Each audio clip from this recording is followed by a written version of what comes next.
Bismillahirrahmanirrahim. Assalamualaikum warahmatullahi wabarakatuh. Salam sehat dan bahagia untuk kita semua. Yang terhormat Bapak Kepala TK Aisyah Sinar Badan Bapak Anwar Siti. Yang terhormat Kawan Guru Pembela Ustadzah Erlina. Yang terhormat rekan-rekan guru dan perwakilan dari sistem di lembaga TK Aisyah Sinar Badan Syams. Puji syukur kita panjatkan kehadirat Allah Subhanahu wa Ta'ala yang mana telah memberikan kita kenikmatan, rahmat, sehat, sempat dan longgar sehingga pada kesempatan hari ini kita bisa berkumpul di ruangan TK Aisyah Sinar Badan ini dalam kaitannya mengenai diskusi visi prakarsa perubahan sekolah oleh TPP Angkatan 7 yaitu Ustadzah Erlina. Semoga diskusi nanti bisa berjalan dengan lancar.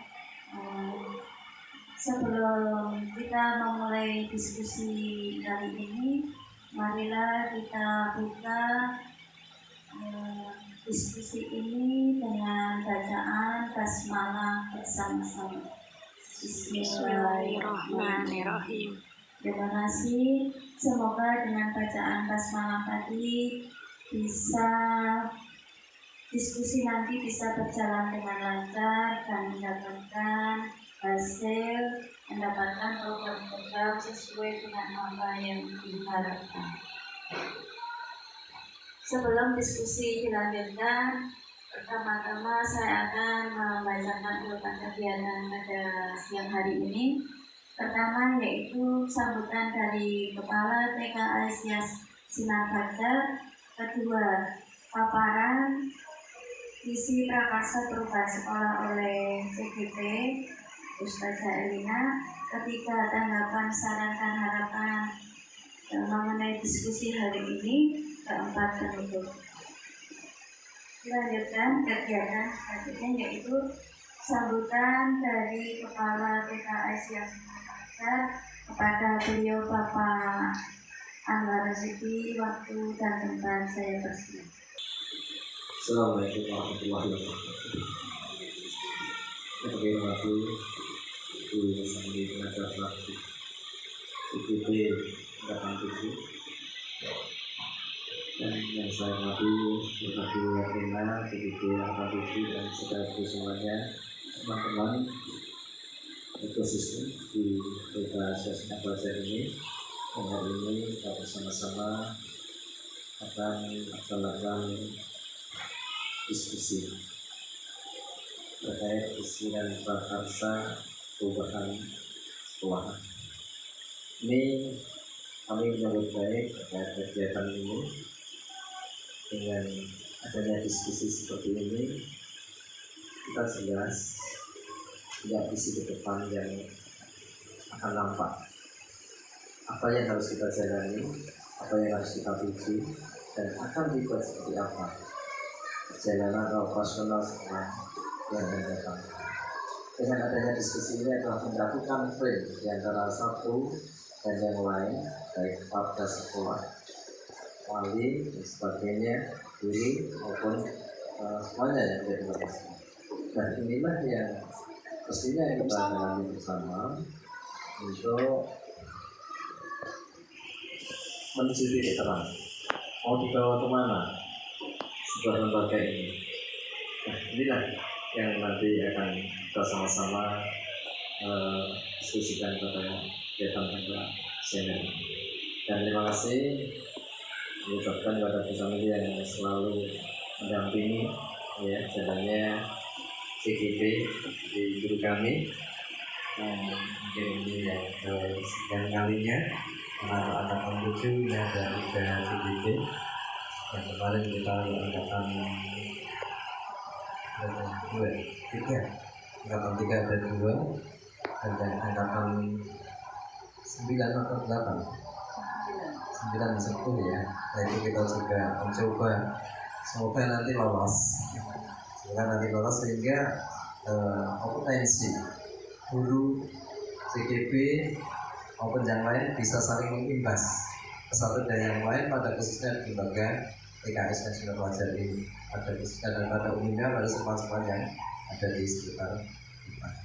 Nah ini kami sekali lagi sangat all out memberi motivasi dukungan dengan kegiatan program ini, karena memang ini yang kami butuhkan, yang kita butuhkan bersama untuk keberlangsungan sebuah lembaga menjadi lembaga yang berkualitas.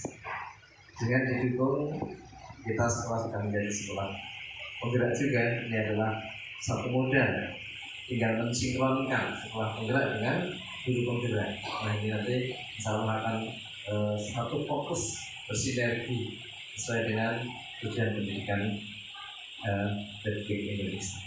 Saya kira demikian. Sekali lagi kami menyambut baik, mendukung sepenuhnya dengan kegiatan diskusi pada siang hari ini. Wassalamualaikum warahmatullahi wabarakatuh. Penggerak semoga semakin maju di lembaga ini. Acara selanjutnya yaitu paparan isi dan prakarsa perubahan yang akan disampaikan oleh Ustazah Erlina. Monggo waktu dan tempat dipersilakan. Namun sebelum nanti paparan, hendak dibacakan isi dari Insinyur Soekarno.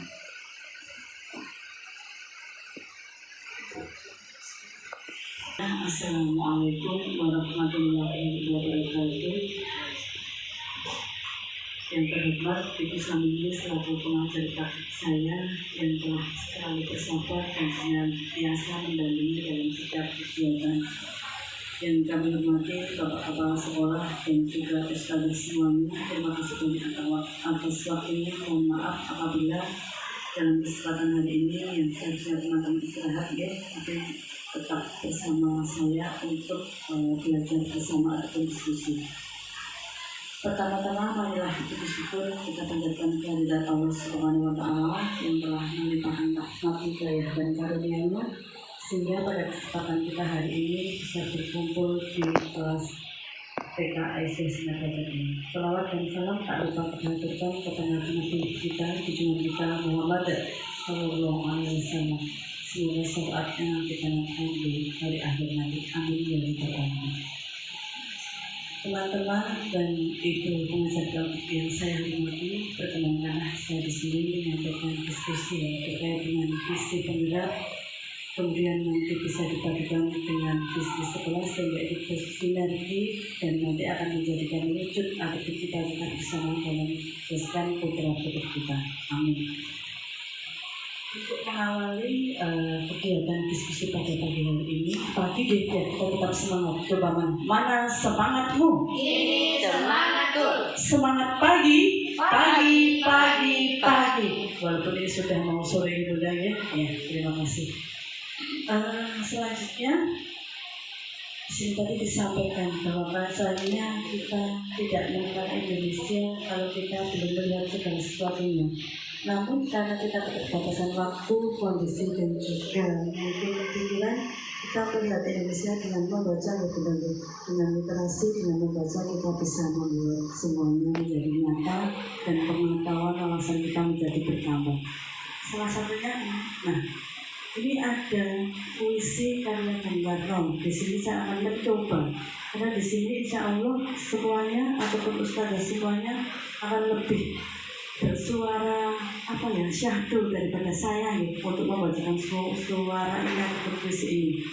Saya coba untuk bermisi untuk mengenang ataupun untuk melihat kembali karya-karya besar oleh pejuang kita.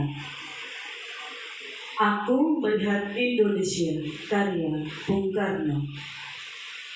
Jika aku berdiri di pantai liat, aku mendengar lautan Hindia bergelora. Membanting di pantai liat itu, Aku mendengar lagu sajak Indonesia. Jikalau aku melihat sawah menguning hijau, aku tidak lagi batang-batang padi yang menguning menghijau. Aku melihat Indonesia. Jikalau aku melihat gunung-gunung, gunung Merapi, gunung Semeru, gunung Merbabu, gunung Tangkuban Perahu, gunung Kalbet, dan gunung-gunung yang lain. Aku melihat Indonesia. Jikalau aku mendengarkan lagu-lagu merdu dari Batak, bukan lagi lagu Batak yang kudengarkan.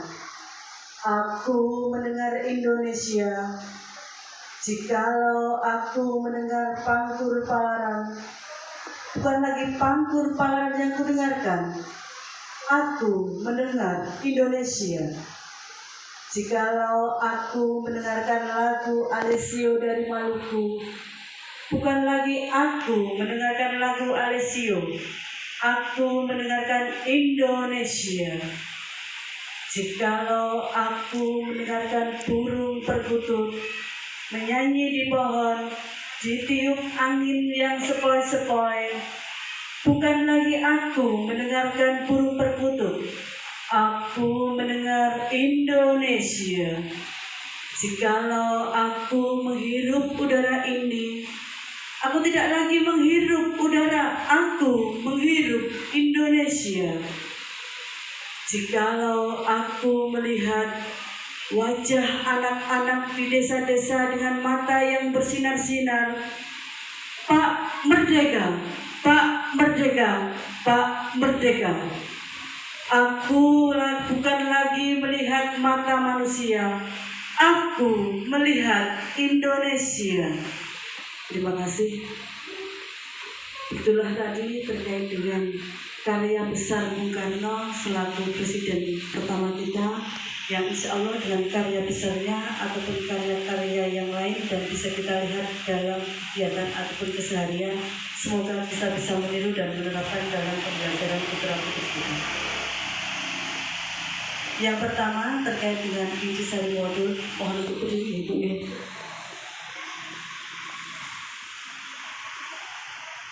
Terima kasih. Dalam kesempatan pada siang hari ini saya akan memaparkan terkait dengan modul 1.1 sampai dengan modul 1.4.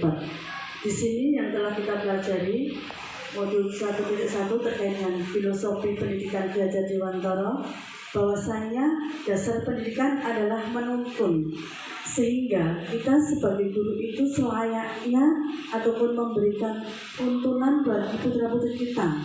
Sebagai dulu kita waktu SD itu di sekolah pasti ada lambang-lambang ing ngarsa tulodo ing madya bangun karsa tuturi handayan. Gitu ya teman-teman ya. Di SD biasanya kita melihat seperti itu. Kemudian yang kedua, dasar pendidikan kita adalah kodrat anak. Kodrat anak yaitu mendapatkan merdeka baik secara lahir dan batin dan juga bermain. Di situ anak-anak kita bebaskan secara merdeka, mereka mau bermain apa, yang penting kita tetap dalam koridor, yaitu tetap melaksanakan ataupun membimbing mereka. Selanjutnya, dasar pendidikan yang berpihak pada anak yaitu menghamba pada anak. Bahwasanya kita selaku orang dewasa ataupun guru itu tugas kita adalah menghamba pada anak, yaitu memberikan anak ataupun berpihak pada hak-hak anak. Dan terlebih lagi kita sebagai guru insya Allah akan lebih tahu dengan perkembangan anak salah satunya ataupun anak yang satu dengan anak yang lain itu akan berbeda. Disitulah kita menghamba pada anak, kita berikan apa yang terbaik buat mereka. Selanjutnya, dasar pendidikan adalah bukan tabula rasa ataupun kertas kosong. Yaitu di sini anak bukanlah sebatas kertas kosong yang belum ada isinya, tapi mereka sudah mempunyai jiwa-jiwa ataupun bakat-bakat di luar pengetahuan kita ataupun semampu kita, sehingga di situ kita tinggal mengembangkan apa yang menjadi potensi putra-putri kita. Selanjutnya terkait dengan modul 1.2 yang sudah saya pelajari terkait dengan nilai dan peran guru penggerak. 5 nilai guru penggerak adalah berpihak pada murid, mandiri, kolaboratif, inovatif, reflektif. 5 peran guru penggerak itu yaitu menjadi pemimpin pembelajaran, menggerakkan komunitas praktisi, menjadi coach guru yang lain, mendorong kolaborasi antar guru, mewujudkan pembinaan murid. Insya Allah di sini kita akan berusaha tetap menjadi guru yang berperan untuk mensukseskan 5 nilai yang kita terapkan pada pendidikan. Selanjutnya adalah visi guru penggerak, di mana dalam bahasan ini nanti visi guru penggerak yang akan saya sampaikan terkait dengan visi saya pribadi dan juga terkait dengan visi sekolah ataupun lembaga yang ada yang dinaungi oleh TK Aisyah Sinar Fajar. Pendekatan manajemen perubahan yang kolaboratif yang berbasis perubahan sebagai salah satu model manajemen perubahan dan mencoba menerapkan melalui tahapan dalam inquiry apresiatif yang disebut dengan bagja.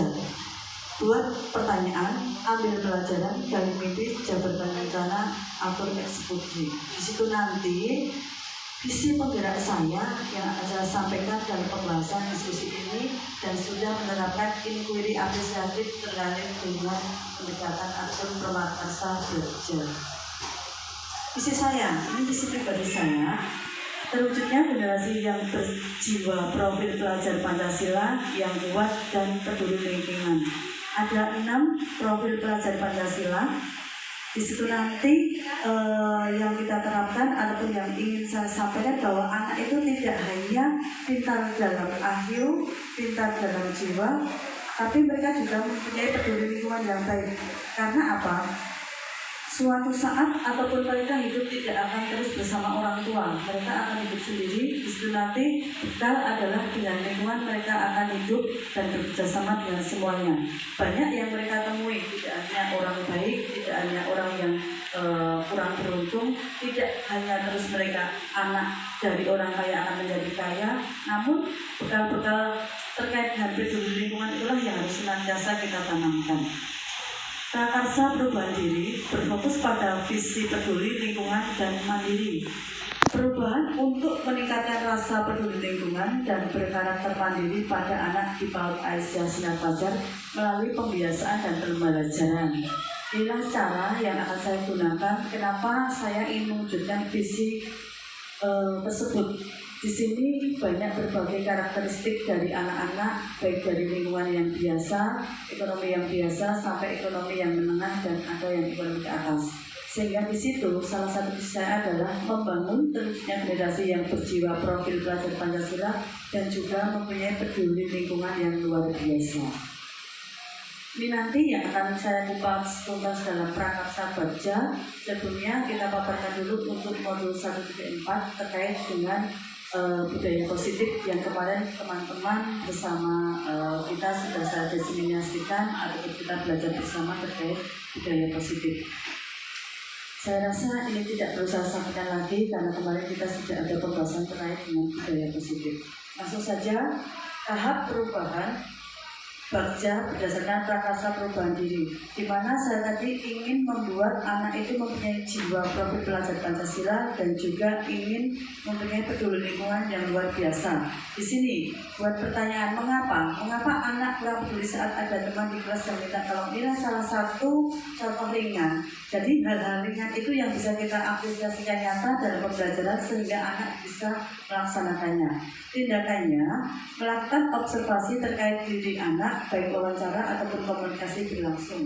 Inilah salah satu fungsi dari guru, yaitu apa? Senantiasa melihat observasi yang terjadi di kelas dan kita bisa komunikasi langsung.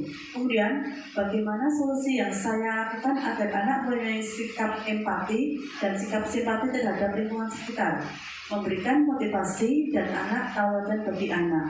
Nah, sekecil apapun yang kita lakukan di kelas, insya Allah anak itu akan meniru hal-hal baik yang kita lakukan. Bahkan kadang anak itu akan menurut ataupun melihat apa yang mereka lakukan, baru mereka bisa berpikir, oh ternyata seperti itu. Kemudian mencari referensi ataupun diskusi pada guru lain atau orang tua dan pihak yang dibutuhkan. Kalau kita sendiri masih belum maksimal, banyak referensi guru ataupun orang lain yang bisa kita tanamkan ataupun kita ajak diskusi sharing terkait dengan perubahan ataupun untuk membuat budaya dan karakter anak menjadi lebih baik. Kedua, ambil pelajaran. Baca yang 2A. Siapakah yang berhasil meningkatkan rasa peduli lingkungan dan berkelanjutannya? Berkolaborasi dengan guru yang bisa menumbuhkan jiwa simpati dan empati yang baik. Aktivitas apa saja yang harus dilakukan untuk menumbuhkan rasa peduli lingkungan? Menceritakan pada siswa tentang pengalaman apa yang bisa menumbuhkan rasa peduli lingkungan dan komunikasi dengan anak. Keterampilan apa yang harus dimiliki agar bisa digunakan secara maksimal? Mengidentifikasi keterampilan-keterampilan yang dibutuhkan untuk menumbuhkan jiwa peduli lingkungan. Inilah salah satu cara kita. Sehingga apa yang kita lakukan itu benar-benar anak bisa dilakukan dan bisa menumbuhkan rasa peduli lingkungan dan berkomunikasi dengan baik. Selanjutnya gali mimpi. Pertanyaannya, kebiasaan baru apa yang akan saya lakukan setelah anak mempunyai rasa peduli di lingkungan yang lebih baik?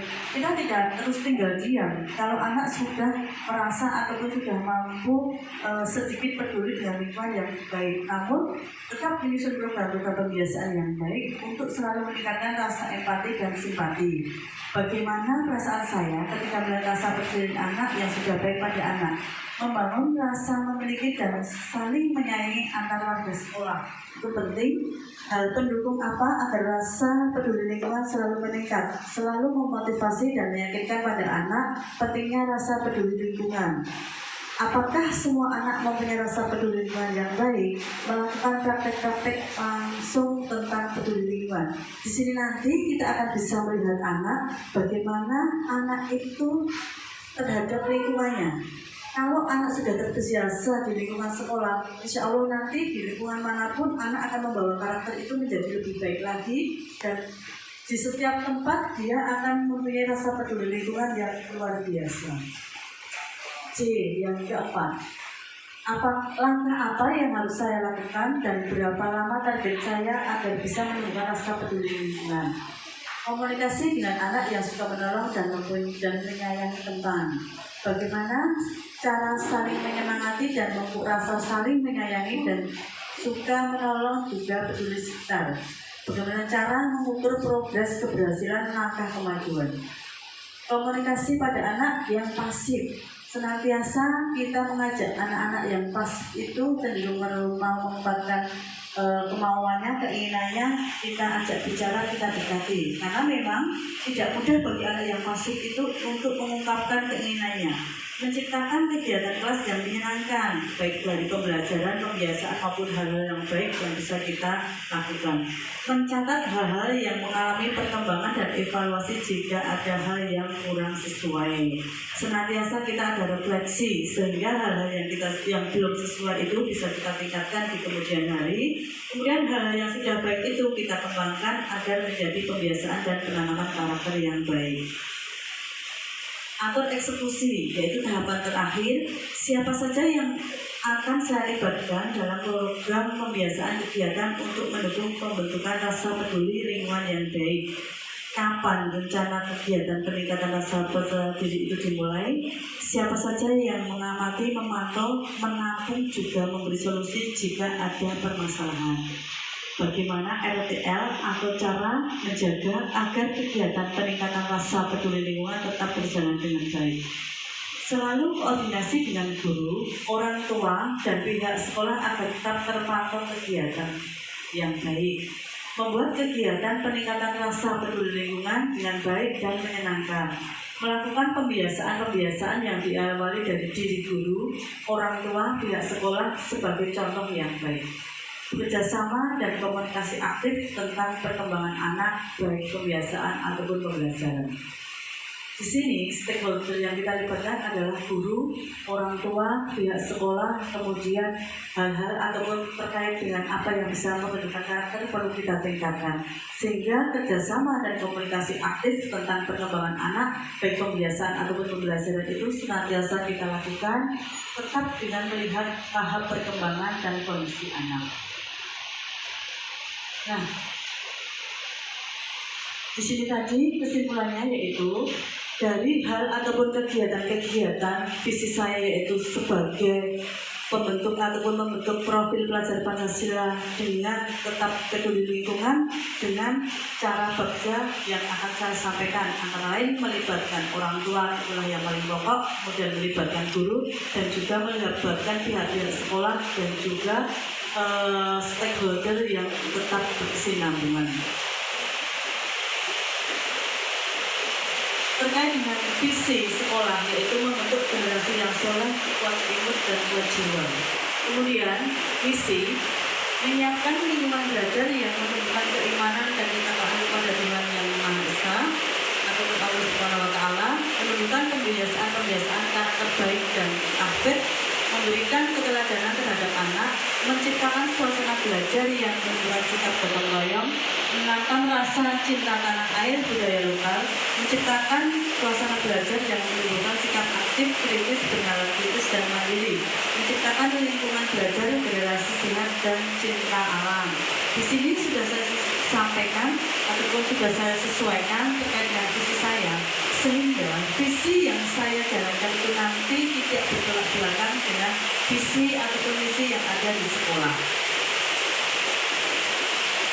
Nah, di sini nanti kita mencoba bersama-sama apakah visi sekolah sudah menggambarkan dengan jelas impian dari cita-cita yang akan kita capai murid ataupun kegiatan-kegiatan tersebut.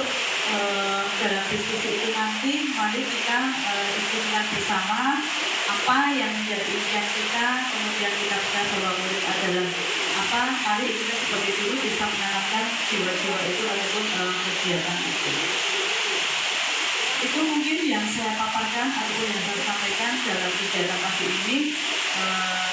Selanjutnya monggo kegiatannya ataupun hal-hal apa yang perlu kita sampaikan di sini atau berdiskusi, waktu saya kembalikan dulu kepada Ibu Samini terkait dengan kegiatan ataupun diskusi yang selanjutnya kita lakukan. Terima kasih.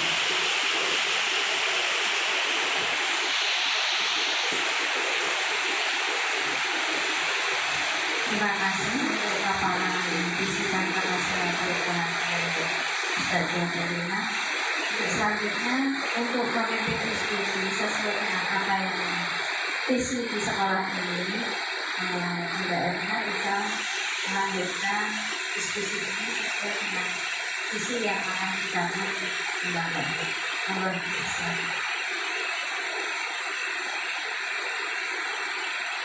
Dengan waktunya dan selanjutnya untuk mengikuti. Teman-teman, terkait dengan visi sekolah, yaitu membentuk generasi yang soleh, kuat ilmu, kuat fisik dan kuat jiwa. Di sini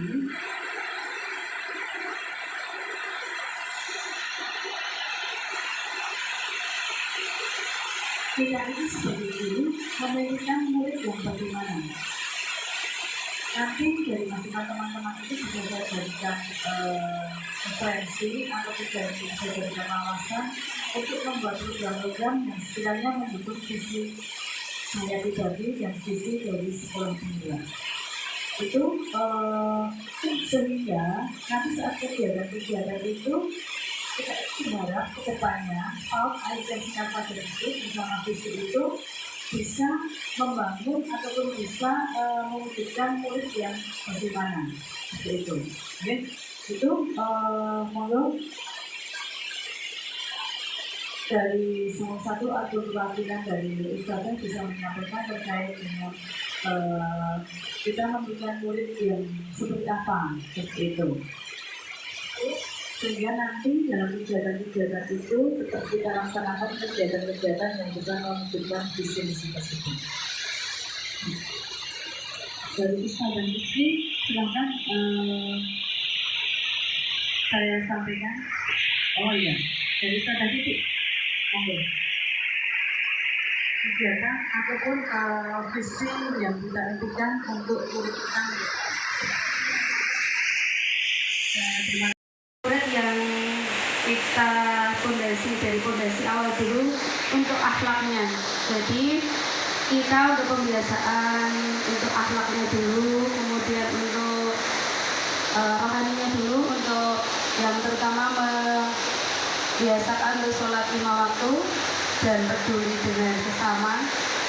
Habis itu kalau sudah akhlaknya terbentuk, sudah pembiasaan sholat lima waktu sudah terbentuk, nanti kan bisa dilanjutkan untuk yang ke akademiknya. Itu kan bisa digembleng di SD. Jadi kita sebagai guru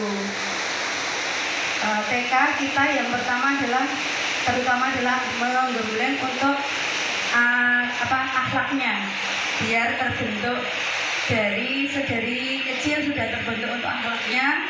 Baru habis itu nanti kita masukkan untuk yang akademiknya, tapi tidak terlalu menggemblengnya, tidak terlalu banyak. Jadi yang pertama fondasi yang menurut saya paling penting adalah akhlaknya itu dari saya. Mungkin dari yang teman-teman dari yang lainnya bisa menyampaikan.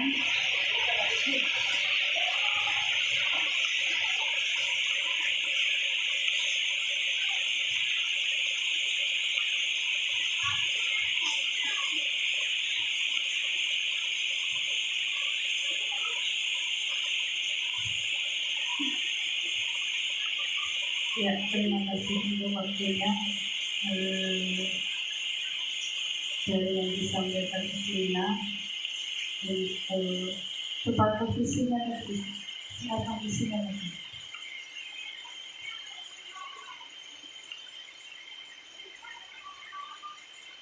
Ya, untuk TKS dari visi membentuk generasi yang soleh, kuat ilmu, kuat fisik, dan kuat iman.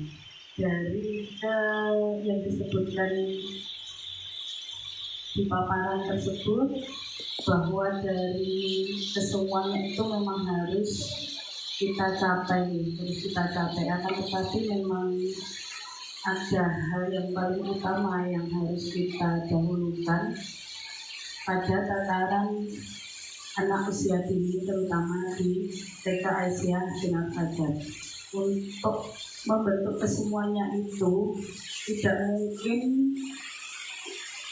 dalam satu waktu terbentuk nih. Jadi kuat fisik, kuat ilmu, dan kuat jiwanya soleh itu dalam satu waktu tidak mungkin terbentuk.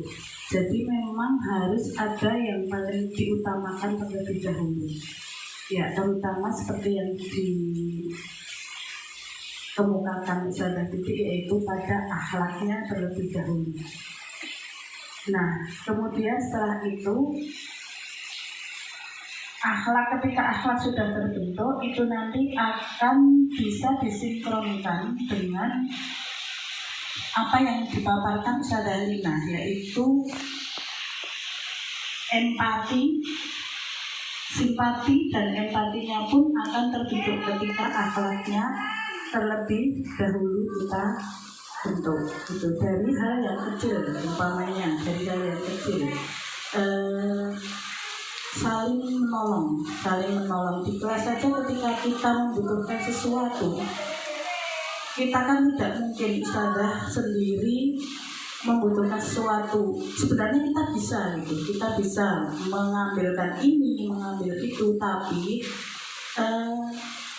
tidak mengapa ketika kita itu meminta tolong kepada anak didik kita untuk mengetahui sejauh mana rasa simpatinya kepada kita itu. Untuk contohnya kita meminta tolong, Mbak, minta tolong ambilkan sapu. Nah, seperti itu kan artinya ketika anak itu tidak bergerak dari tempatnya, bukan berarti dia tidak tahu perintah ya. Jadi harus kita selidiki juga, kenapa kok kita minta tolong ambil ini, minta tolong ambil sapu contohnya. Itu bukan sesuatu hal yang berat katakanlah. Kok dia tidak bergerak dari tempatnya? Nah, itu perlu kita selidiki kenapa. Kenapanya di situ, apakah memang dia tidak mendengar ataukah dia tahu tapi pura-pura tidak tahu. Nah, dari situ kita bisa melihat sejauh mana simpati dan empatinya anak-anak kepada lingkungan sekitar. Mungkin seperti itu yang bisa saya sampaikan.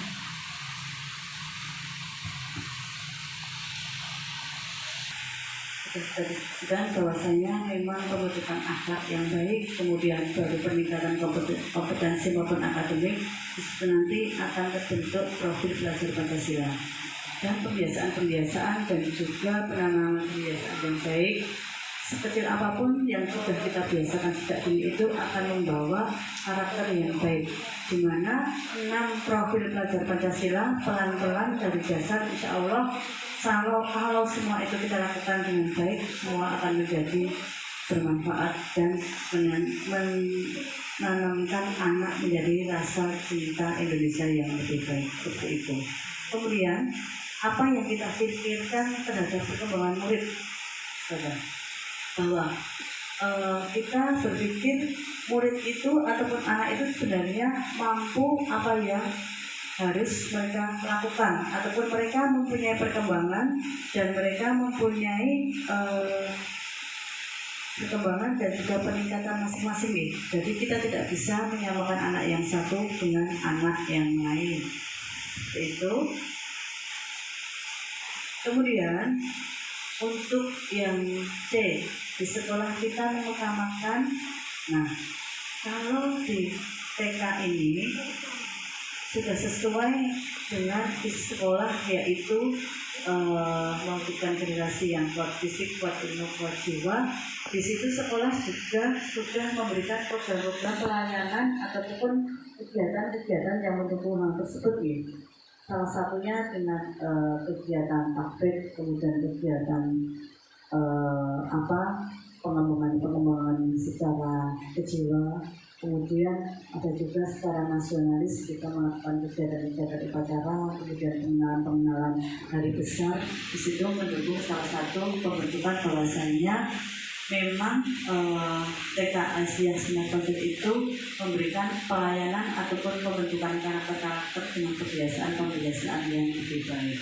Selanjutnya, murid di sekolah kita sadar betul bahwasanya memang apa yang mereka butuhkan itu seharusnya bisa kita motivasi ataupun dakwah kita bisa mewadai dan kita bisa memberikan hal-hal positif atau pembelajaran yang positif bagi mereka. Itu. Selanjutnya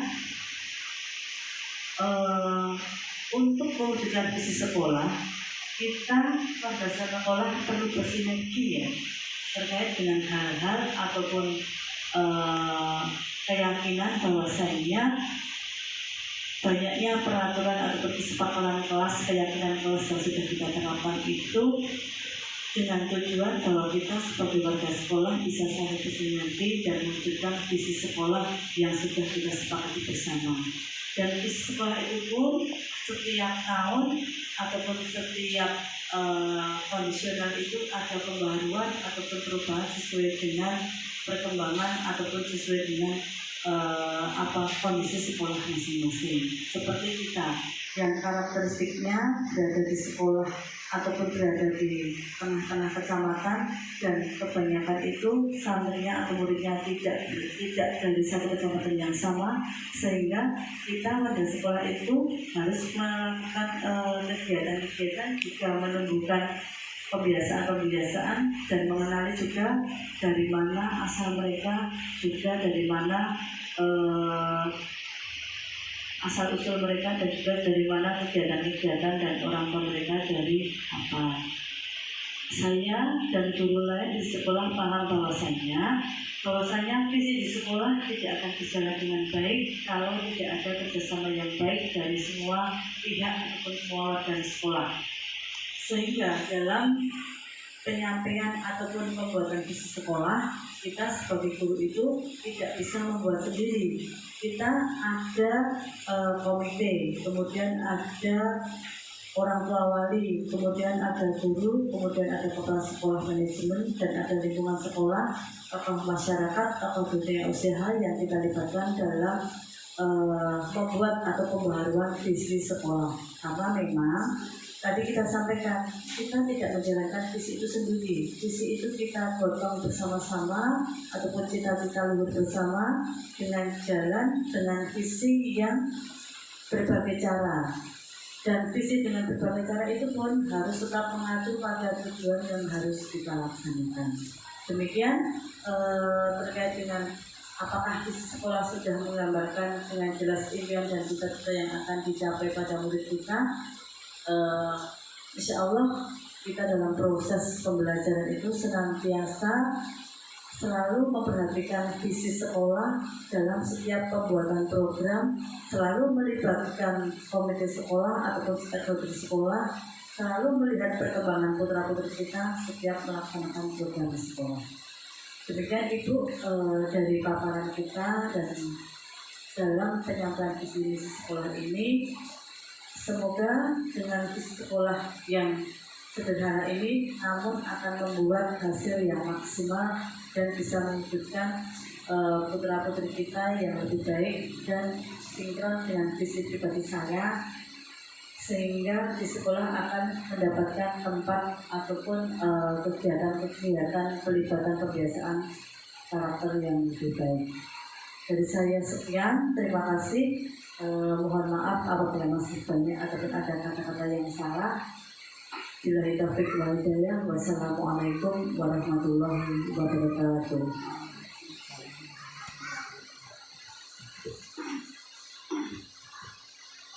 Terima kasih kepada Ustazah Erlina yang telah memimpin diskusi mengenai visi prakarsa perubahan sekolah yang sudah disepakati pada kegiatan hari ini. Pada dasarnya visi itu kan dirumuskan bersama-sama, dirumuskan bersama-sama. Di dalamnya itu ada guru, ada orang tua murid, ada kepala sekolah, dan ekosistem yang ada di lembaga tersebut, ada perwakilan-perwakilannya.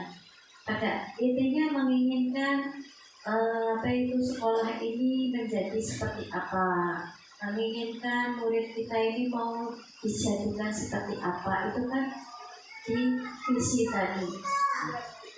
Nah, pada kegiatan ini kan visinya guru penggerak dan visi sekolah penggerak juga, karena di sini sudah menjadi sekolah penggerak.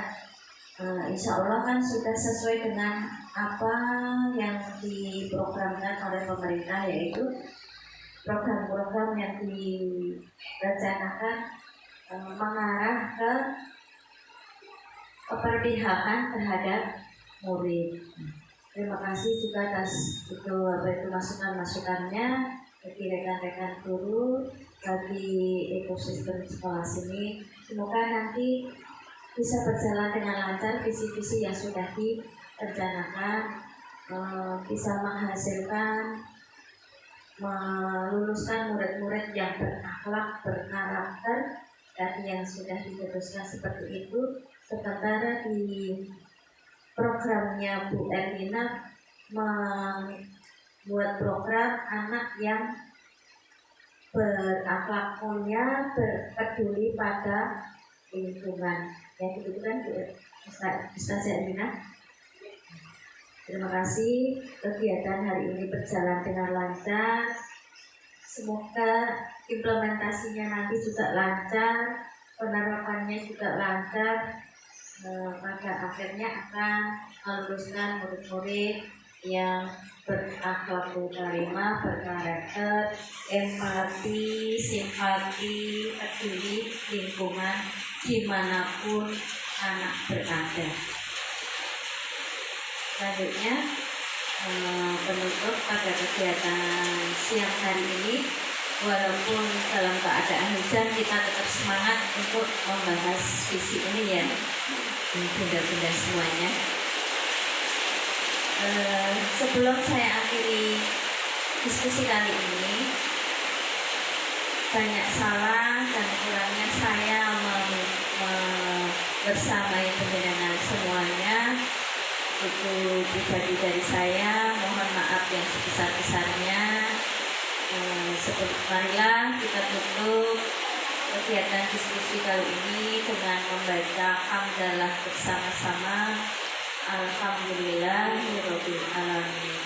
Akhirul qauli hadza, wassalamualaikum warahmatullahi wabarakatuh.